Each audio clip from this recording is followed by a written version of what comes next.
En mai 2019, le FC Nantes a changé son logo. Ce nouveau logo, il est hyper simple, deux traits qui font la forme du blason, deux autres qui forment le N de Nantes et en dessous la petite hermine bretonne en référence à l'attachement historique de la ville à la Bretagne. Bon, il n'y a plus aucun lien entre Nantes et la Bretagne, mais ça fait pas de mal d'utiliser des symboles historiques. Enfin, ça dépend desquels. Et monsieur le président, il est génial ce nouveau drapeau français. Bon, j'ai un petit doute sur ça quand même. Oui, bon, le bleu il est un peu plus foncé, effectivement, oui. Ouais, mais je parlais de la croix gammée. Oh. Mais alors pourquoi avoir changé son logo alors qu'à première vue l'ancien était pas dégueu et plutôt apprécié par les supporters de Nantes? En fait l'idée c'est de moderniser le logo et de surfer sur la vague du logo ultra moderne que beaucoup de clubs adoptent, et le meilleur exemple c'est celui de la Juve un an et demi plus tôt. Si le but de base c'est d'épurer et de moderniser son image, c'est vrai que le nouveau logo de Nantes il est plutôt réussi. Il est moderne, graphiquement il est pas dégueu et surtout il est hyper simple donc on s'en souvient bien. Moi par exemple j'ai dessiné le nouveau logo de mémoire et c'était facile. Et j'ai dessiné l'ancien logo de mémoire, mais j'ai galéré ma race.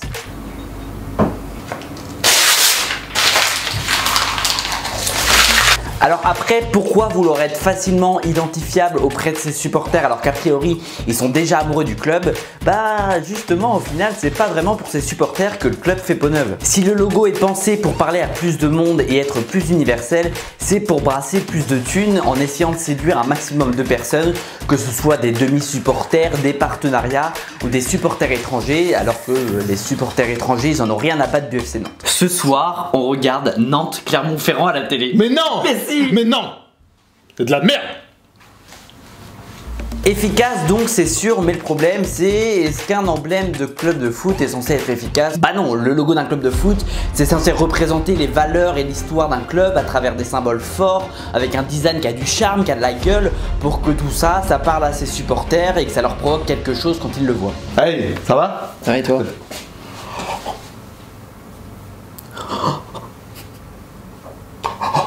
D'ailleurs, qu'est-ce qu'ils en pensent les supporters?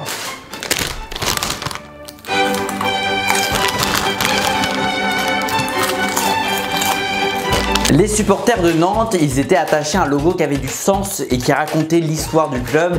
Et là, dans la nouvelle version, on perd tout ça avec la disparition de plusieurs symboles, à savoir le bateau, symbole de la ville portuaire de Nantes qui a presque toujours été présent sur le blason du club depuis sa création. Les 8 étoiles, symbole de 8 titres de champion de France de Ligue 1 remportés par le club, qui disparaissent aussi. Depuis quand on supprime historique comme ça?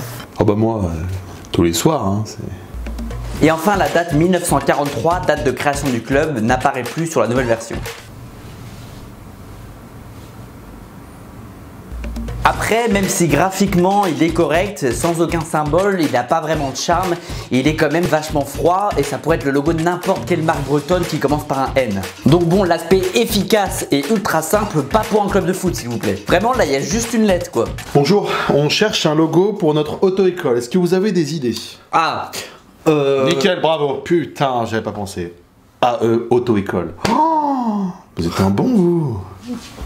D'ailleurs, pour l'anecdote, deux traits qui forment une lettre et deux autres qui l'entourent, ça doit vous faire penser aussi au nouveau logo du Stade de Reims. Et bah c'est pas qu'une simple coïncidence, puisque l'agence qui a fait le logo de Reims et celle qui a fait celui de Nantes, et bah c'est la même. Et heureusement que c'est pas eux qui font tous les logos de Ligue 1. Au-delà de l'aspect graphique, il y a autre chose qui frustre les supporters, c'est le contexte de la sortie du logo, puisqu'il vient après une saison compliquée avec des mauvais résultats, une 12e place en Ligue 1, un changement d'entraîneur et surtout la disparition d'Emiliano Sala. Donc ce logo dégueulasse, c'est un peu la goutte d'eau qui fait déborder le vase.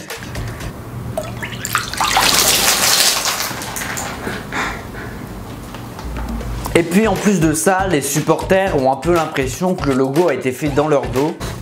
Attends, tu fais un logo dans mon dos? Non. Passe-moi ça. Non. Passe-moi ça, putain. Arrête. Et qu'on leur impose sans qu'ils aient leur mot à dire, puisqu'il n'y a eu aucune concertation avec les supporters, contrairement par exemple à Saint-Etienne récemment qui a totalement intégré ses supporters dans la conception et le choix du logo. Comme ça ils peuvent pas râler puisque c'est eux qui l'ont choisi. Bon, tu veux quel logo? Oh bah je vais pas te prendre sur celui-là. Ok. Ah putain merde. Toujours à m'écouter, toujours à me faire confiance. Bah ouais, il est très bien ce logo. Chier. Et sur ces deux derniers points, ce qui est bien, c'est qu'au moins le club assume son erreur et partage ses regrets sur Twitter. Et bon, là-dessus, il faut bien le dire, c'est bien qu'il assume ses erreurs. Arrête de trouver des excuses et assume tes erreurs. Ah bon? Bon bah Titouan, on ne voulait pas en fait, c'est la capote Mais qui a qu'est-ce que tu fais? Bah tu m'as dit d'assumer mes erreurs. Arrête. On voulait pas le ptio là. Chut, lâche-moi, The Bee. Bah ouais, The Bee, touche-le pas. Et pour finir, je vous laisse avec plusieurs alternatives créées par des graphistes, il y en a une de moi aussi. Je vous laisse me dire en commentaire laquelle vous préférez.